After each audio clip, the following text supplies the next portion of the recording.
Hey ladies, I'm Courtney Labree. Welcome back to my channel. If you're already subscribed, welcome back to another video. And if you're new here, girl, I highly recommend that you hit that subscribe button.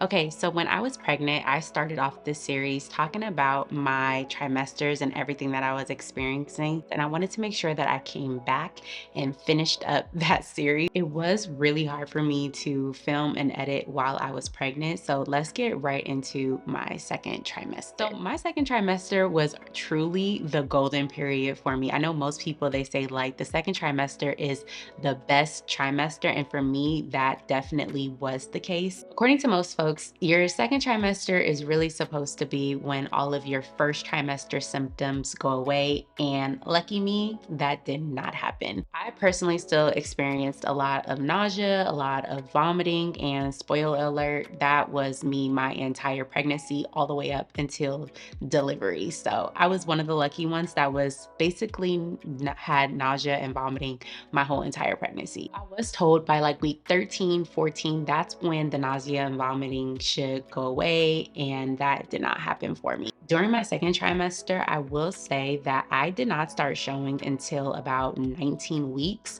If you look at my gender reveal video, which if you haven't seen it, I'll make sure I link it above, but I wasn't even showing at 19 weeks. And I was kind of concerned a little bit. Like when I would go to my OB, I would just ask her like, okay, is this normal? Cause like, I feel like I'm supposed to have a bump by now. And she's like, everyone's different. My OB wasn't concerned about it. And she gave me the whole spiel about, my body, everybody's body is different. I can't compare bumps. So, but I did actually start to show around like 22, 23 weeks. But I feel like one of like the biggest joys in pregnancy is having your bump. So once my bump did start to show, it like was a reminder to me that, me being sick was all worth it. And then I also was really able to start feeling my baby's kicks. And so that was just a healthy reminder for me that like, okay, everything is going well. Even though I feel like crap, everything is going well and he's doing good and he's thriving in there. That was really the biggest motivator, is being able to see my bump and feeling his kicks.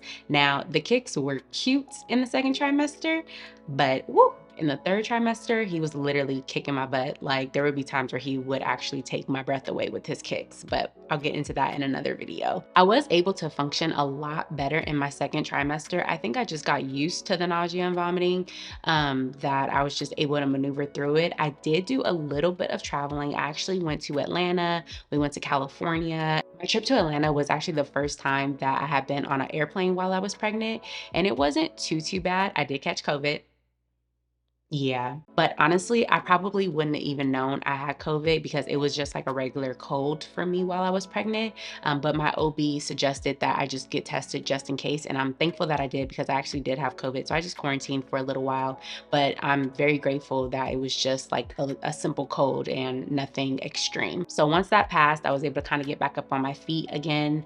That was really the only time that I experienced like an actual cold while I was pregnant. But I don't think anything really beat the nausea and vomiting. So that sickness felt like nothing compared to what I had experienced in my first trimester. Being able to travel, it was really nice to be able to get some fresh air, breathe, do some shopping.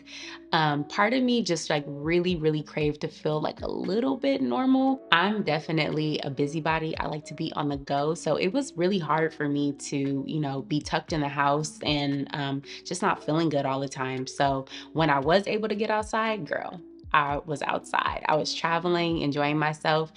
We didn't actually go anywhere for my baby moon. That's why we went to California. California was kind of like our baby moon, if you will, because I didn't want to get sick again. I think the first time that I got sick, I was just like, yeah, no, I don't want to get sick again. I don't want to risk getting on a plane. So I'd rather just ride it out. After I have the baby, we can go somewhere afterwards. But I'm not really, in a rush to jump on a plane again after just being sick from COVID.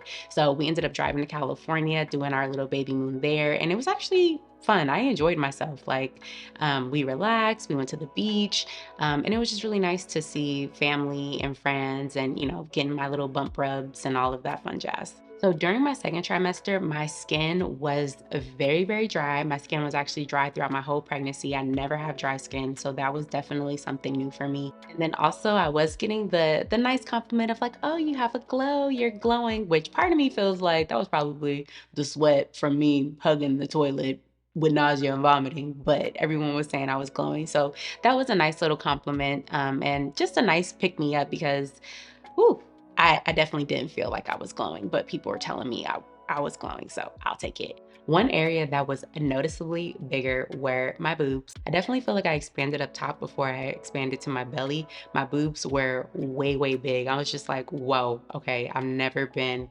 this top heavy before. This is brand new to me, but I did kind of enjoy it. It was nice. It was real nice. I like it. I was way more vascular too. Like I could literally see my veins, which was kind of cool and kind of weird at the same time. But I think it was just my body's way of preparing for getting my breast milk to come in. I didn't have breast milk come in, that was way too early. But I think it was just my body prepping for the next step.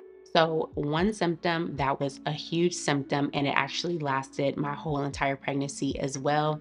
I don't know if you guys noticed, I tried to cut it out. The videos that I did post, I really tried to cut it out because it was kind of gross, but I had excessive saliva. I'm gonna butcher it, but the word is called talism gravidium. And basically it's just a fancy way of saying excessive saliva. And that is what I experienced for sure. That was probably the grossest symptom that I had. I literally walked around every day with a cup. If you've seen the green cup, if you know, you know. Oh my gosh, that cup had to go with me everywhere because if I swallowed my saliva, it was gonna come right back up. Like it was to the point where it was to the point where I had the cup like sitting at the table with me at dinner and everybody knew what it was, but I kind of did it a little bit discreetly. So if you didn't know, then it just looked like I was drinking coffee. But if you knew, you know, I was actually spitting in a cup.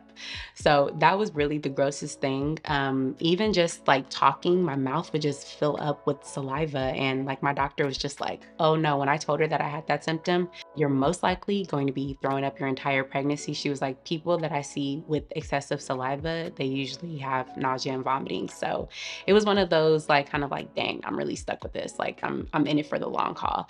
But that was definitely probably the grossest symptom and one of the symptoms that I really could have, one of the symptoms that I really could have done without. It was just even my mom would give me a hard time about it, but I'm like, it's either that or I throw up. So I'm like, I'd rather spit in a cup.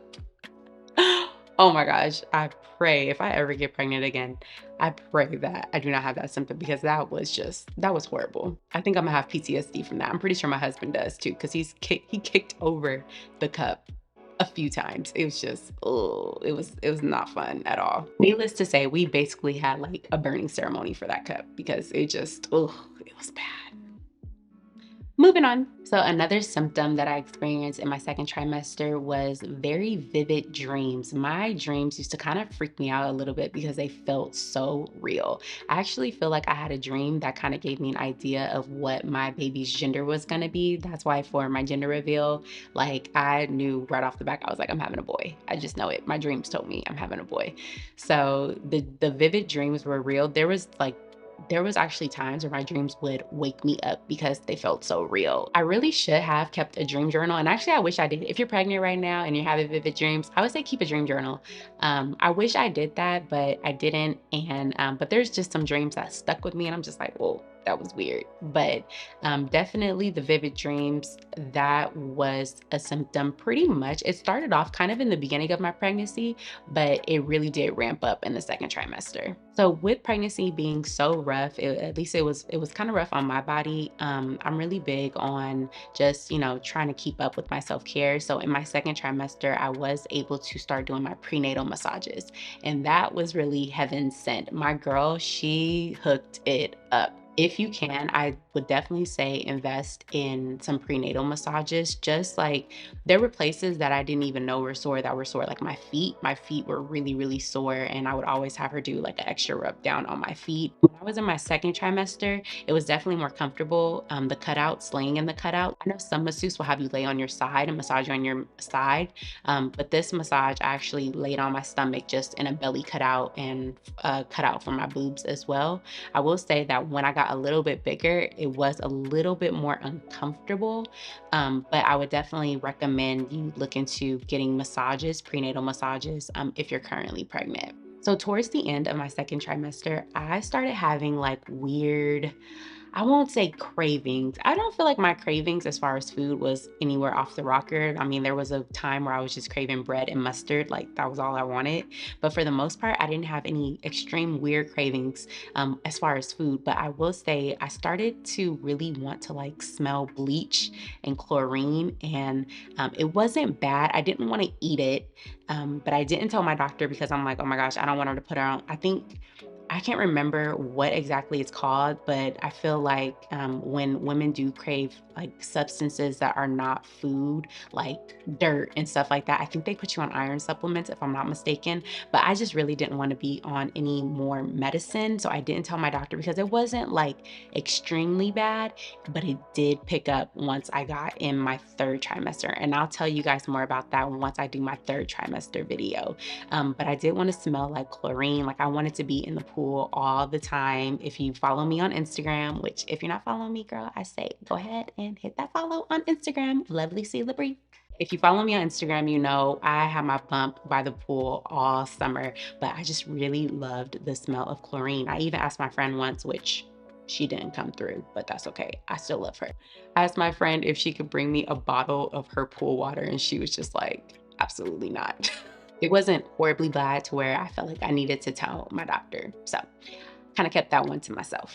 But other than that, that was my second trimester. It was definitely the golden period for me. I really was able to enjoy my bump, enjoy just being pregnant overall. I mean, I still had the nausea and vomiting, but I feel like by that point, by my second trimester, I really had gotten used to it. So that is it for my pregnancy journey. If you're pregnant, make sure you leave me some comments down below. Let me know what you're experiencing. But thank you guys for watching. Make sure you like, comment, and subscribe, and I will see you guys in my next video. Bye.